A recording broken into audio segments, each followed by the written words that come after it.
Sunita William एक सपने से सितारे तक। सोचो एक ऐसे सफर का जो बादलों से ऊपर, नीले आसमानों के पार और अनंत अंधकार में जाता है। यही किया सुनीता विलियम ने, सिर्फ एक बार नहीं बल्कि कई बार। लेकिन एक रिकॉर्ड ब्रेकिंग एस्ट्रोनॉट बनने से पहले वो भी सिर्फ एक सपने देखने वाली लड़की थी। Ma'am, what is your message to the women of India? I don't want to slight the men in this room, of course, but I think for the women of India, I think sort of along the same lines as the boundaries. Don't think that those boundaries are real. If you feel that there's more opportunities for men, look back at yourself and understand who's giving you those limitations. Probably you're giving yourself those limitations. Maybe the people around you are giving you those limitations, but those are all in people's brains. It's all a perception. It's not real. So I think they can do anything that they would like to do.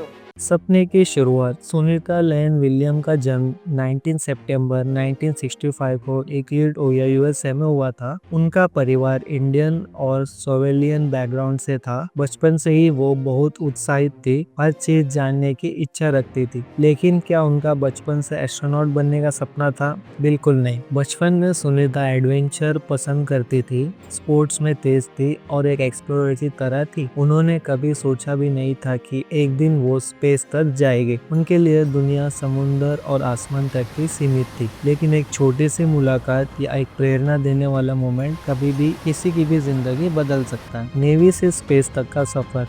Physical science के degree लेने के बाद सुनीता ने US navy join की। वहां उन्होंने helicopter pilot के रूप में डेयरिंग रेस्क्यू मिशन किए। पानी के बीच एक जिंदगी को बचाना हो या तूफान में अपनी टीम को सेफ लैंडिंग करवाना हो, सुनीता ने हर मिशन को अपनी जान लगाकर पूरा किया। उनके डेडिकेशन और स्किल ने नासा का ध्यान उनकी तरफ खींच लिया और 1998 में उनका एस्ट्रोनॉट के रूप में सिलेक्शन हो गया।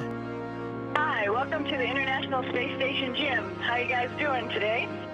My name is Sunny Williams and I'm living here as part of the Expedition 14 crew up on the International Space Station for about 6 months. Helicopter उड़ाने से लेकर स्पेस मिशन की ट्रेनिंग तक ये एक नया दुनिया का सफर था और सुनीता ने इसे पूरी हिम्मत से अपनाया। पहला मिशन एक नई जिंदगी स्पेस में। 2006 वो दिन आया जब सुनीता विलियम ने स्पेस शटल डिस्कवरी STS-116 के साथ अपना पहला स्पेस मिशन शुरू किया। And liftoff of the Space Shuttle Discovery, lighting up the nighttime sky as we continue building the International Space Station.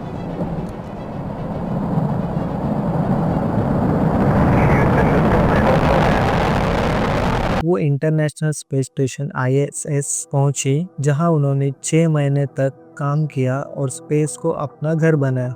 सोचो रोज की सुबह 400 किलोमीटर ऊपर से पूरी धरती को देखने वाली हो। अपने इस मिशन के दौरान उन्होंने साइंटिफिक एक्सपेरिमेंट किए, ISS का मेंटेनेंस किया और स्पेस में मैराथन भी दौड़ी। हाँ, बिना ग्रेविटी के उड़ते हुए रेस लगाई। इमेजिन करो बिना जमीन पर पैर रखे 42 किलोमीटर दौड़ने कैसा होगा। लेकिन सुनीता के लिए ये एक नया चैलेंज था और वो हार मानने वालों में से भी नहीं थी। यही सब कुछ प्रूफ था कि चाहे स्टेशन कितनी भी अलग क्यों ना हो, अगर माइंड से स्ट्रॉन्ग हो तो हर चैलेंज पार किया जा सकता है। इतिहास रचा। सुनीता सिर्फ स्पेस ही नहीं गई बल्कि उन्होंने नया रिकॉर्ड भी बनाया। वो ISS की महिला कमांडर बनी और उस समय तक सबसे लंबी फ्लाइट करने वाली महिला रही। उन्होंने कई स्पेस वॉक किए जहाँ वो ISS के बाहर निकलकर स्पेस में घंटों तक काम करती थी। नीचे पूरी धरती दिखाई देती थी। स्पेस वॉक करना एक एस्ट्रोनॉट के लिए सबसे रिस्की और टफेस्ट टास्क होता है, लेकिन सुनीता ने हर बार हिम्मत और डिटर्मिनेशन दिखाया। एक और इंटरेस्टिंग बात ये थी कि सुनीता को स्पेस में भी अपनी देसी जड़ें नहीं भूली थी। उन्होंने स्पेस में गणेश जी की मूर्ति और भगवत गीता रखी थी, जो उनको मोटिवेशन और पॉजिटिविटी देती थी। Were part of me while I was there. Ganesh has always been in my house. Everywhere I've lived, I've had Ganesh, and so he had to come with me to space, of course. And Indian food, you can never get enough of Indian food. I was so excited to come here to know that I would be eating Indian food, so I had to make sure I had samosas in space with me. Other types of Indian food we definitely had up there as well. And you know, in regards to Bhagavad Gita, and this last time I brought a small copy interpretation of Upanishad with me. Those are sort of personal, spiritual things that you, a little bit of reflection of yourself and your life and the world around you. makes you see things a different way. And ये दिखाता है कि चाहे इंसान कितनी भी दूर चले जाए, अपने रूट्स और वैल्यूज हमेशा साथ रहते हैं। एक प्रेरणा का स्तंभ। सुनीता विलियम्स सिर्फ एक एस्ट्रोनॉट नहीं है, बल्कि वो हिम्मत, मेहनत और सपने पूरे करने की मिसाल है। उन्होंने दुनिया भर के लोगों, खासकर लड़कियों और इंडियन हेरिटेज वालों को प्रेरित किया कि अगर सपना देखने की हिम्मत हो तो उसे पूरे करने का जुनून भी होना चाहिए। एक बार एक इंटरव्यू में उनसे पूछा गया कि उनकी सक्सेस का सीक्रेट क्या है। उनका जवाब सिंपल था, never stop learning and never stop trying. Sunita मानते हैं कि सक्सेस सिर्फ एक दिन की बात नहीं होती, बल्कि एक प्रोसेस होता है जो छोटी छोटी जीत और चैलेंजेस से मिलकर बनती है। सफर जारी है। आज भी सुनीता स्पेस एक्सप्लोरेशन का हिस्सा है, नए एस्ट्रोनॉट को ट्रेन कर रही है और नए मिशन की तैयारी कर रही है। वो बोइंग स्टारलाइनर मिशन का एक हिस्सा है, जो फ्यूचर स्पेस एक्सप्लोरेशन का एक बड़ा कदम है। और अब एक और सफर की कहानी उनके वापस लौटने की। 2024 में सुनीता विलियम और उनके साथी एस्ट्रोनॉट बुच विल्मोरे ने बोइंग स्टारलाइन एयर स्पेसक्राफ्ट का टेस्ट मिशन पर ISS के लिए उड़ान भरी। Outside for their historic flight test to the International Space Station. Commander Butch Wilmore and pilot Sunny Williams. Administrator Pam Melroy, accompanied by UL. Let's perform. Suco Slick Tag. Push and hold ESC.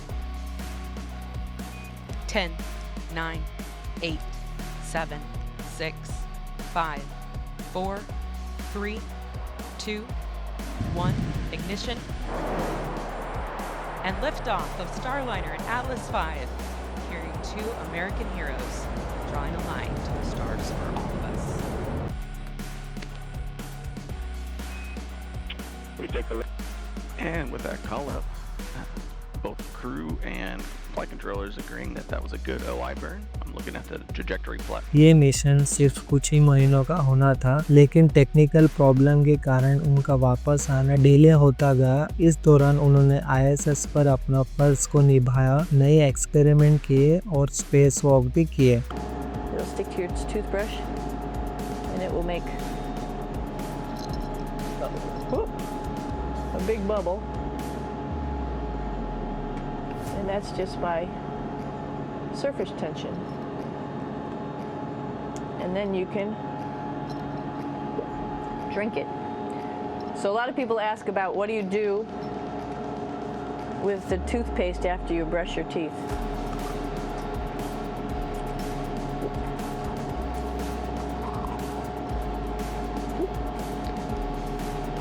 Two options. Swallow it, and it's sort of like mouthwash. 286 दिन space में बिताने के बाद अंततः उन्होंने SpaceX के dragon capsule के माध्यम से सुरक्षित रूप में धरती पर वापस आए। You see a great view there of the reefing of Tallahassee, Florida.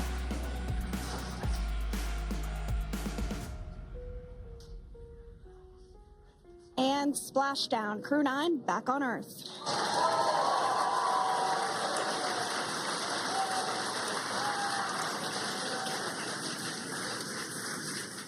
Now, if you're wondering what that hole, that like bucket area is, that is underneath the side hatch. That is where the main parachutes were stored.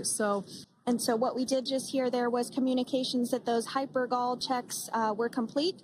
They didn't find any of that upon those checks, so we'll continue to move through the timeline. Next up is a process called rigging, which you see happening right now on your screen. This is when a SpaceX recovery personnel actually works to climb aboard the capsule and work through procedures ahead of lifting onto the nest of the recovery vessel Megan. We heard it's going to be about 25 minutes or so until that lift actually takes place. Time splashdown. Oh, it looks like we're getting our next crew member here. That is none other than Sunny Williams. Big smile, big waves. There we have it, some waves, some thumbs up, and some smiles. We're getting some views of him now as he egresses or exits the spacecraft. Once again, some elation and cheers there from Butch Wilmore. इतने लंबे समय तक microgravity में रहने के कारण उनके शरीर में कुछ बदलाव आए, जैसे कि उनके बालों का सफ़ेद होना। ये दिखाता है कि स्पेस फ्लाइट का असर हमारे शरीर पर कितना गहरा हो सकता है। उनकी वापसी के बाद उन्होंने रिहेबिलिटेशन प्रोग्राम शुरू किया, जहां उनका शरीर फिर से धरती की ग्रेविटी को अनुकूल हो रहा है। ये समय उनका और उनके परिवार के लिए चैलेंजिंग है, लेकिन उनकी हिम्मत और डिटर्मिनेशन उन्हें आगे बढ़ने की शक्ति देती है। सुनीता विलियम की ये कहानी हमें सिखाती है कि स्पेस देखने से लेकर उन्हें पूरे करने तक का सफर आसान नहीं होता, लेकिन अगर हम मेहनत एंड डिटर्मिनेशन और पॉजिटिविटी के साथ आगे बढ़े, कोई भी मंजिल दूर नहीं होती। और एक बात हमेशा याद रखना, आसमान सिर्फ उन्हीं लोगों के लिए दूर लगता है जो उड़ने की हिम्मत नहीं करते। सुनीता विलियम का जो स्पेस था उसे आने में इतना रिटर्न आने में इतना दूरी क्यों हुआ, 9 दिन का ये ट्रिप इतना लंबा क्यों हुआ, अगर आप फुल डिटेल में जानना चाहते हो तो मुझे कमेंट करना। हो सके तो मैं अगले वीडियो उसे बनाने की कोशिश करूंगा। अगर आपको ये वीडियो पसंद आया तो हमें लाइक, शेयर एंड कमेंट जरूर करना और इस वीडियो को ज़्यादा से ज़्यादा शेयर करना। मिलते एक नई वीडियो के साथ। मैं जानना चाहता हूँ कि आपको कौन सा अगला वीडियो पे डॉक्यूमेंट्री देखना चाहते हैं। तब तक के लिए bye bye and take care.